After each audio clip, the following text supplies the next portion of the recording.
In the shadows of the Middle East, far from the headlines and diplomatic rooms, an empire is being built. Not with armies, not with traditional power, but with networks. Secret pipelines of money, weapons, and ideology flow silently across borders. A single command from one capital can ignite conflict thousands of miles away, and the rest of the world often doesn't even see it coming. This is the untold story of how one nation mastered the art of proxy warfare. This is Iran's hidden hand. When most people think about power in the Middle East, they imagine tanks rolling across deserts or nuclear weapons locked behind steel doors. But Iran learned a different lesson. After the Iranian Revolution of 1979, the country found itself isolated, sanctioned, and surrounded by enemies.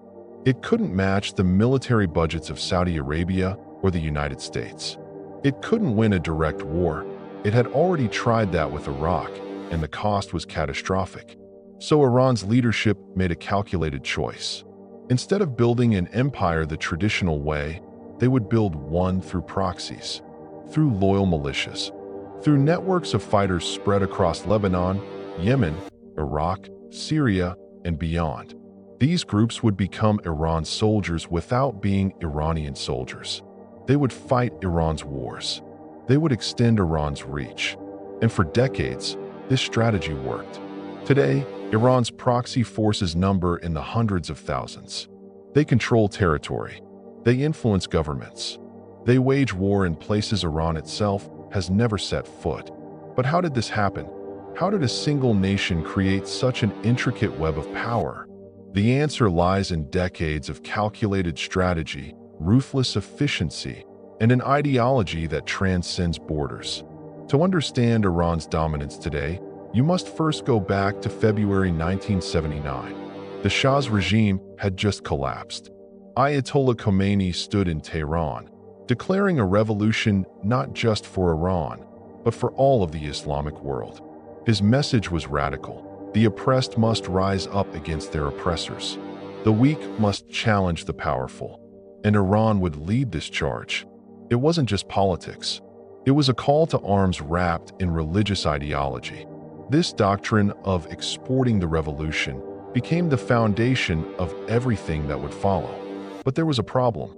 Iran was weak, economically isolated, militarily stretched thin. Enter the Islamic Revolutionary Guard Corps.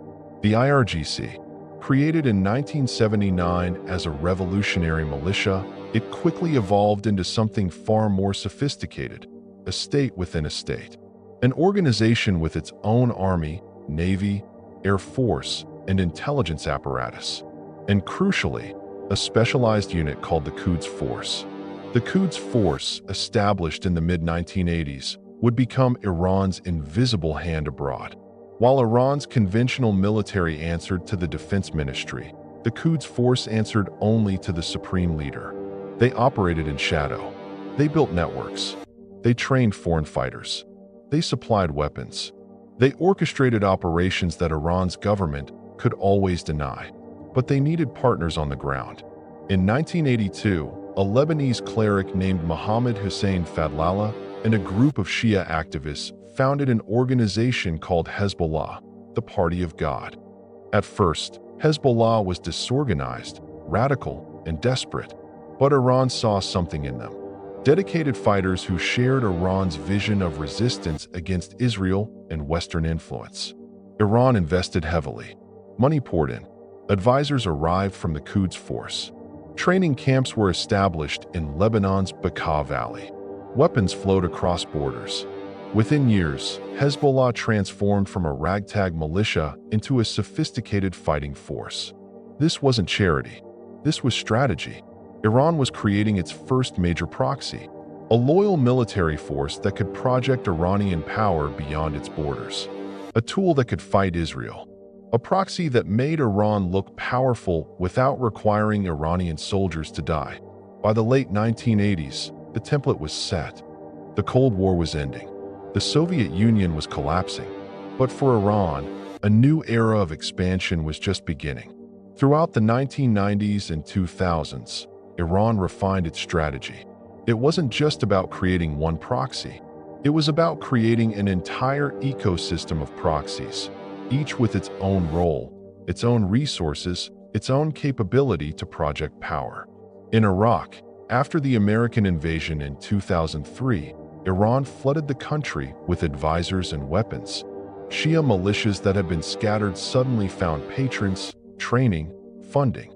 Groups like the Popular Mobilization Forces became extensions of Iranian power, fighting both the American occupation and rival Sunni groups. In Syria, when the civil war began in 2011, Iran doubled down on its commitment. The Assad regime was essential to Iran's strategic position. If Assad fell, Iran would lose its land bridge to Lebanon and Hezbollah. It couldn't allow that. So Iran sent advisors, soldiers, money, and weapons. It mobilized Iraqi militias to fight in Syria. It brought in Afghan refugees to join the fight. The human cost was staggering. Hundreds of thousands died. Millions were displaced. But from Iran's perspective, it was an investment in its survival. Meanwhile, in Yemen, a different story was unfolding. The Houthis had been a marginal Zaidi Shia rebel group in northern Yemen. For years, they fought the Yemeni government and Saudi Arabia with minimal international attention. They had weapons, but limited reach. Then Iran noticed them. The exact timeline of Iran's deepening involvement remains murky, obscured by secrecy and denial. But by the early 2010s, Iran was providing support, training, intelligence, money, and increasingly sophisticated weapons. Drones, ballistic missiles, naval mines. By 2015, when the Houthis captured Yemen's capital and seemed poised to control the country, the implications were staggering. Iran had projected power to Yemen's Red Sea coast, one of the world's most critical shipping lanes. A force loyal to Iran now threatened global commerce. A force loyal to Iran could strike ships, disrupt trade, reshape the geopolitical map. This was Iran's strategy reaching maturity. It wasn't just about regional dominance anymore. It was about global leverage. To truly understand how Iran maintains control over these disparate groups, you need to understand the Quds force.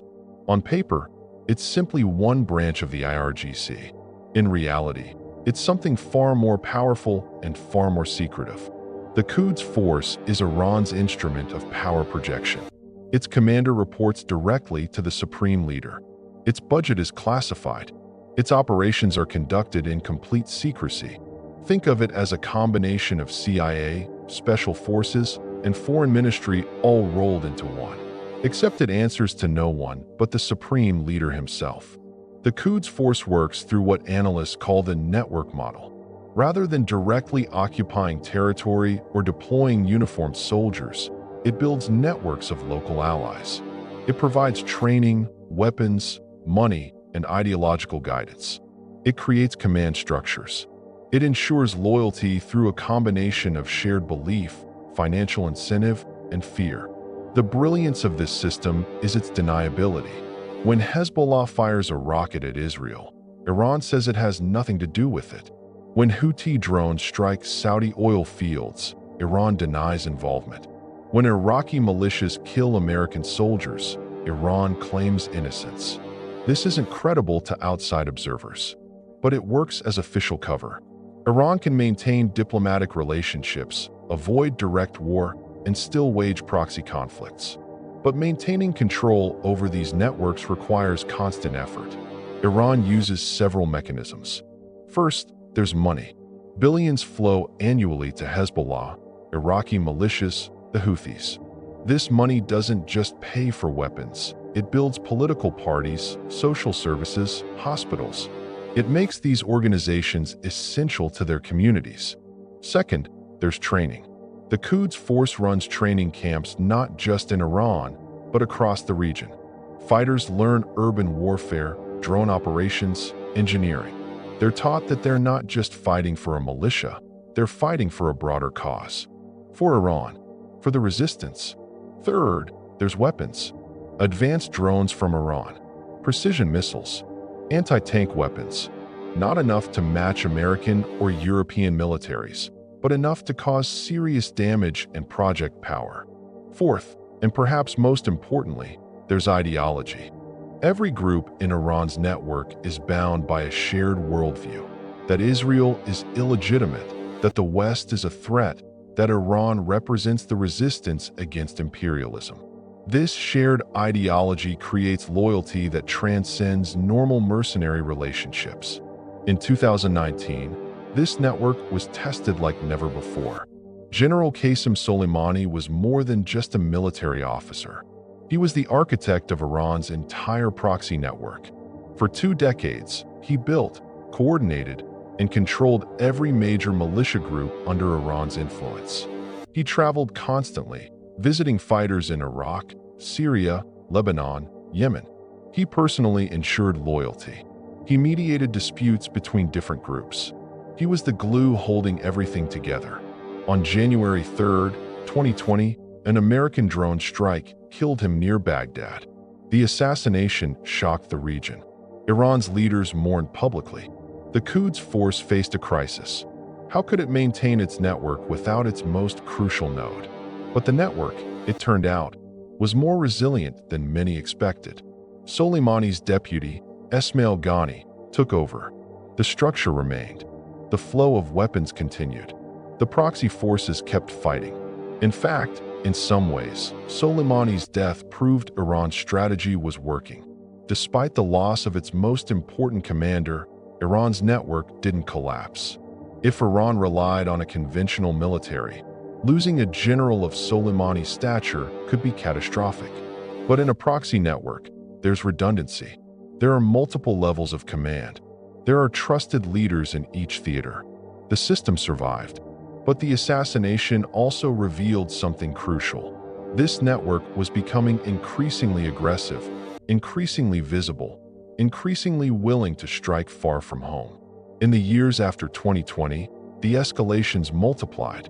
Houthi drones and missiles struck Saudi Arabia and the UAE with stunning accuracy. Houthi naval forces attacked commercial shipping in the Red Sea. In Iraq, militias under Iranian command conducted operations that killed American soldiers. And in October 2023, when Hamas attacked Israel, analysts noted something remarkable. Within hours, the entire network seemed to mobilize. Hezbollah fired rockets from Lebanon. Iraqi militias escalated attacks. The Houthis declared their support and prepared for broader conflict.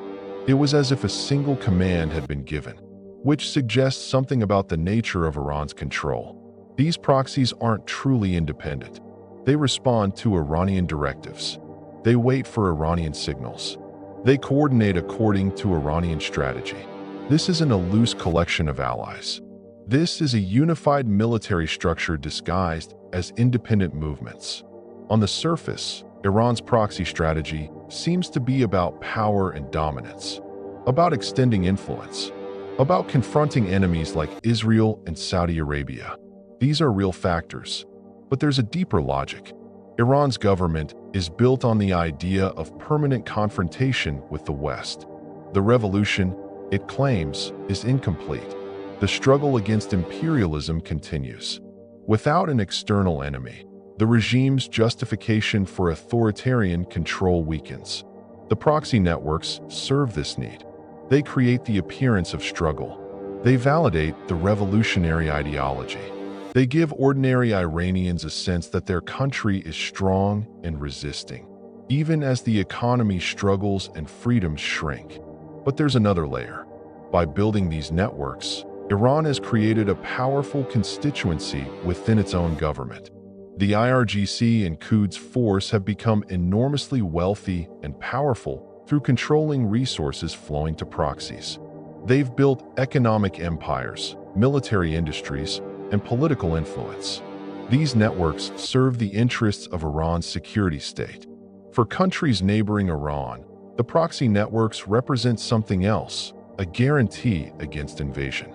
Iran can't match Saudi Arabia or Israel in conventional warfare, but Iran can guarantee that any war would be extraordinarily costly. Every proxy force would activate. Hezbollah would fire thousands of rockets. The Houthis would strike shipping and oil infrastructure. Iraqi militias would target American forces. The message is clear: attack Iran, and you'll face not just Iran's military, but an entire regional infrastructure built to make the cost unbearable. This is deterrence through proxy warfare. But Iran's proxy strategy doesn't exist in isolation. It has consequences that ripple across the entire region and beyond.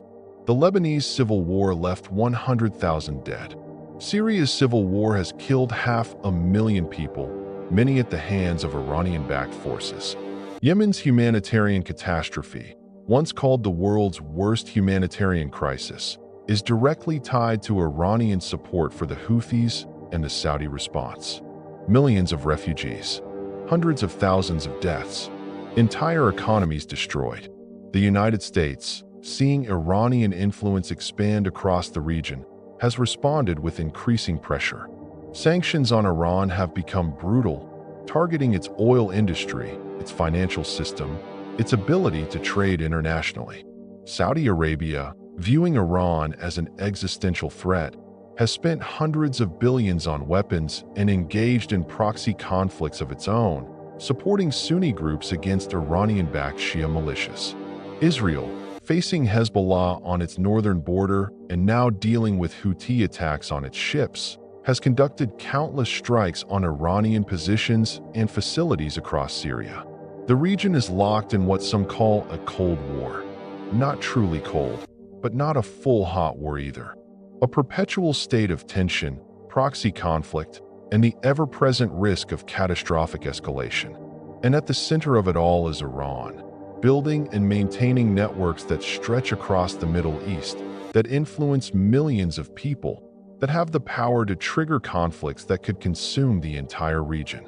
Today, Iran's proxy empire is both stronger and more vulnerable than ever before. Stronger because the networks have deepened. The Houthis now possess drones and missiles that can strike targets hundreds of miles away. Hezbollah has grown into a quasi-state within Lebanon, controlling territory, providing services, commanding loyalty from hundreds of thousands of fighters. Iraqi militias have become so powerful that they pose a genuine threat to Iraq's government. Some argue they're now the real power in Iraq. But there's also vulnerability. Sanctions have crippled Iran's economy. Oil revenues have plummeted. The money flowing to proxies hasn't kept pace with inflation. Young Iranians are increasingly skeptical of the revolution. There's a generational divide emerging. Within the network itself, there are tensions. Iraqi militias sometimes resist Iranian orders. Some groups have their own political agendas that don't align with Tehran. The system is held together by a combination of ideology, money, and fear, but all three elements are weakening. And then there are the external pressures. Israel has escalated strikes on Iranian targets. The United States remains engaged militarily in the region. Saudi Arabia is slowly shifting toward accepting Iran's regional role in exchange for stability. The network that Qasem Soleimani built so carefully is now facing its greatest test since his death. The question isn't whether Iran can maintain its proxies. The question is whether the entire strategy, so central to Iran's identity as a revolutionary state, can survive in a world that's slowly changing. In the shadows of the Middle East, an empire built on networks and secrets faces an uncertain future. For decades, Iran mastered a form of power that conventional militaries couldn't counter. It proved that in the modern world, influence can be more powerful than armies. But every empire eventually confronts its limits. And Iran's network, built so carefully over 4 decades, now stands at a crossroads. Will it survive? Will it strengthen? Or will it fracture under the weight of economic pressure, generational change, and a world that no longer accepts the old rules? The answer will shape not just Iran's future, but the future of the entire Middle East. And in a region where secrets run deep and strategies unfold in shadows, only time will tell what comes next.